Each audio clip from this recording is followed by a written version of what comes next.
Это MacBook Air с трехлетним процессором M1. Есть ли смысл его покупать в конце 2023 года перед самым выходом новых процессоров M3? Я скажу сразу и да, и нет. MacBook Air производится уже 15 лет, и время доказало, что Apple производит самую надежную технику в мире, которую можно смело брать со вторых рук, как я это сделал. Это лучший ноутбук на планете за эти деньги. Я отдал за этот MacBook всего лишь $600. Чуть позже вы узнаете, где и как купить MacBook за $600.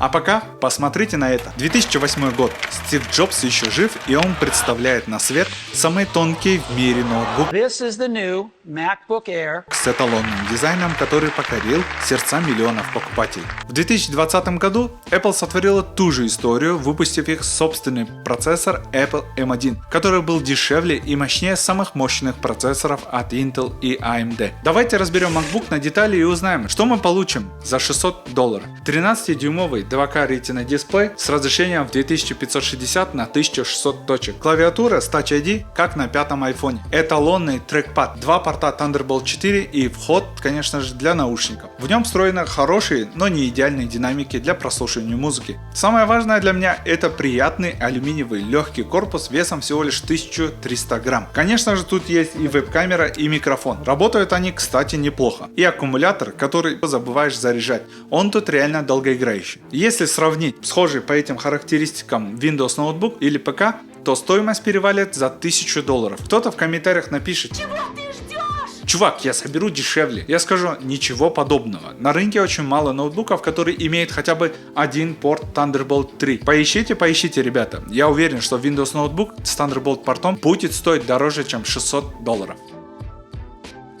Скажу о дисплее две вещи. Он тут есть, и он лучший в своей ценовой категории. Глянцевый стеклянный Retina дисплей ни в коем случае нельзя сравнивать с матовыми пластиковыми дисплеями или мониторами. Благодаря стеклу вы сразу заметите разницу в сочности цветов и в качестве передачи оттенков.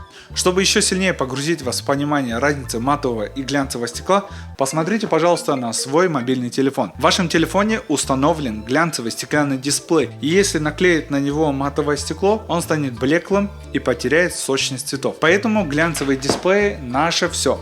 Дизайн корпуса Air M1 унаследовал с Air 2008 года. У этого дизайна есть как фанаты, такие как я, и ненавистники, любители нового толстого корпуса Air M2. Алюминиевый корпус MacBook имеет два важных преимущества. Первое — это охлаждение за счет большой теплопроводности металла. И второе — алюминиевые грани корпуса отлично принимают удары при падении с небольшой высоты. Вес устройства составляет всего лишь 1300 грамм. Его легко можно носить с собой на работу и обратно. Ваша спина скажет вам спасибо. В принципе, логично. Вы получите кайф от просмотра фильмов и сериалов лежа на кровати вот в таком положении. Например, на MacBook Pro 14 из-за толщины и тяжести веса не особо комфортно совершать те же манипуляции. Возможно, MacBook Air сможет даже кому-то заменить iPad.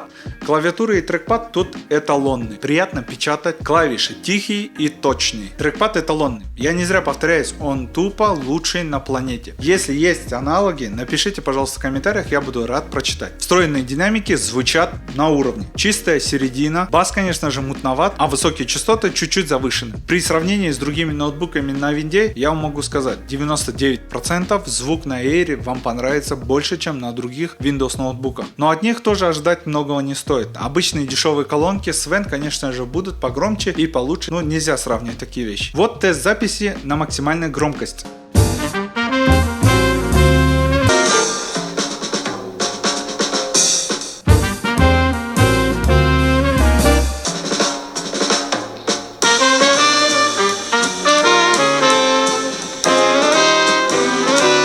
Теперь тест веб-камеры и микрофона. Тест записи. Вот так вот пишет MacBook Air на M1. У меня сейчас установлена максимальная яркость. Я это сделал, чтобы уменьшить количество шума на веб-камере. Тест в темноте.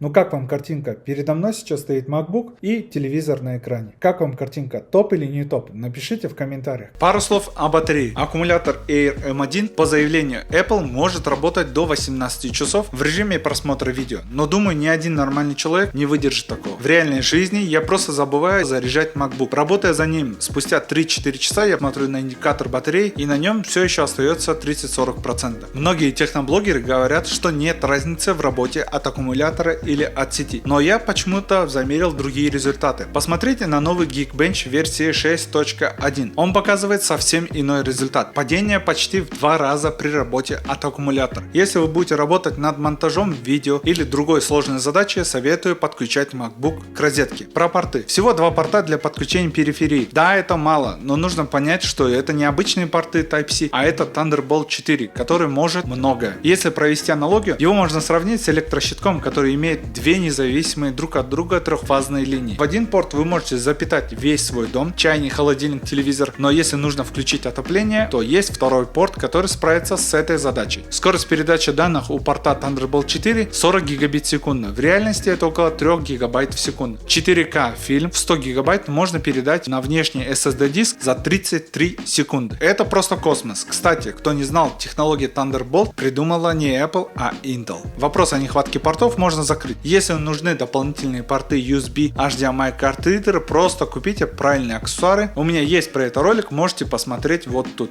У меня вопрос.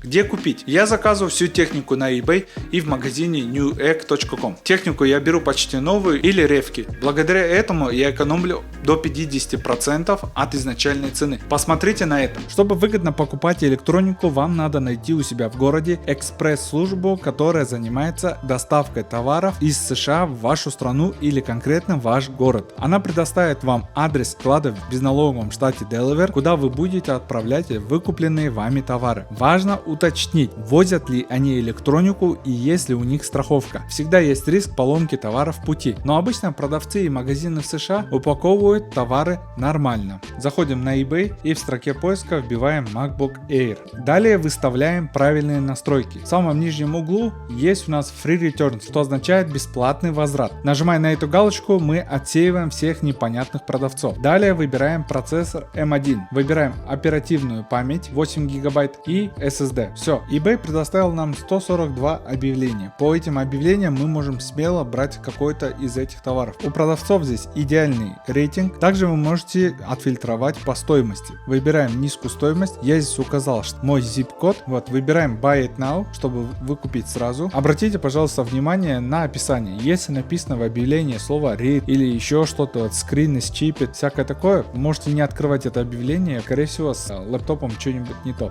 Далее мы можем посмотреть недорогое решение. eBay подтверждает, что был в ремонте и восстановленный. Важно среди всего этого объявления это прочитать не нижнее описание, то есть то, что item condition is good. Самое важное прочитать вот это вот, спецификация. Мы смотрим, что товар восстановлен. Далее мы можем перевести вот это описание. Видите, здесь написано косметическое состояние на 7 из 10 и 100% он работает. MacBook будет поставляться в его родной упаковке со штатными аксессуарами, то есть с его зарядным устройством. И на MacBook есть следы износа, так срок службы батареи превышает 80% от первоначального. За $525 вы можете сейчас приобрести неплохое устройство. Да, возможно, будут какие-то косяки небольшие, но за эту стоимость я считаю, что можно простить. Вот, вам нужно полностью перевести объявление на русский язык, чтобы вникнуться и принять правила игры. В комментариях будет вопрос, зачем брать M1, если есть новый процессор M2. Я даже могу сказать на этом, в конце октября ожидается выход процессоров M3, но это не точно. При бюджете в $600-700 без вариантов только Air на M1. Если у вас есть $800 или $900, то можете посмотреть в сторону Air M2. Если у вас есть 1000, то можете купить даже 15-дюймовый M2. Но среди этого выбора есть огромное но. Apple намеренно ограничила скорость SSD диска в линейке процессоров M2, если на Air M1 установлены 2 нано-чипа по 128 гигабайт. В то время в линейке M2, M2 Pro, M2 Max и M2 Ultra при покупке самой базовой версии вы получите только один чип,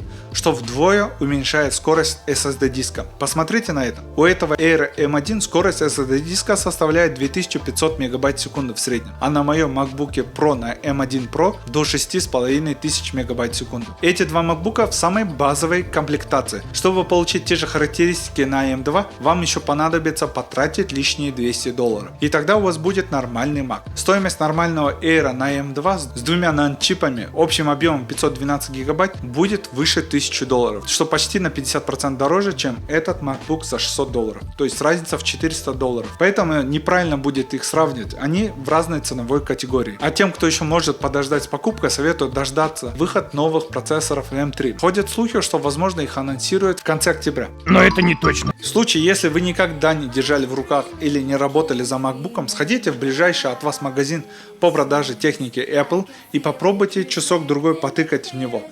Думаю, вы влюбитесь и поймете причину миллиардных продаж Apple. Работая над сценарием этого ролика, я понял, почему Apple в первой строчке самых богатых компаний мира. Этому причина: они создают максимально универсальные продукты от наушников до компьютеров, которые подходят большому количеству людей со всего мира. И они делают это с прекрасным дизайном, который не устаревает даже спустя 15 лет. И этот видеообзор был не про MacBook Air, а про самый дешевый и качественный по стоимости вход в экосистему от Apple.